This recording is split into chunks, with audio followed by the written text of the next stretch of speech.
Essula y'e12.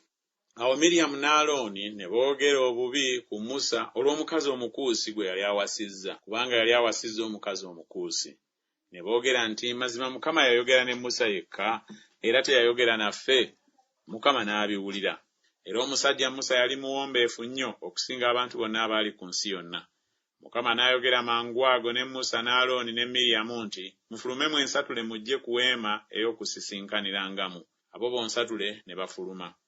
Mukama n'akkira mu mpagi ey'ekire n'ayimirira ku mulyango gw'eweema, n'ayita Alooni ne Miriyamu, bombi ne bafuluma. N'ayogera nti, muwulire nno ebigambo byange, obanga munaabanga mu mmwe nnabbi, nze Mukama neetegeezanga gy'ali mu kwolesebwa, n'ayogereranga naye mu kirooto. Omuddu wange Musa si bw'ali bw'atyo.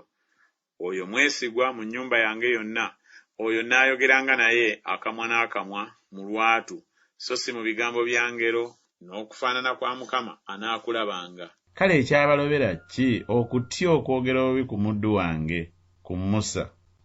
Obusungu bwa Mukama ne bubuubuuka ku bo ne yeeviirawo.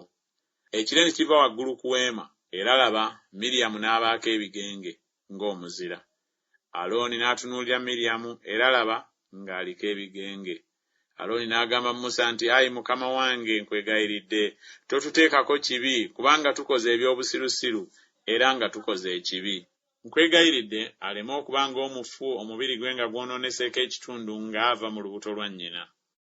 Musa n'akaabira Mukama ng'ayogera nti, muwonye, ayi Katonda, nkwegayiridde. Mukama n'agamba Musa nti, kitaawe singa amuwandidde amalusu obulusu mu maaso, ensonyi tezandimukwatidde ennaku 7, asibirwe ebweru olusiisira ennaku 7, kale oluvannyuma alyoke ayingizibwe nate.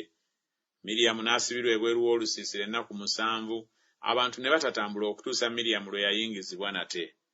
Awo oluvannyuma abantu ne basitula e Kazerosi ne batambula ne basiisira mu ddungu lya Palani.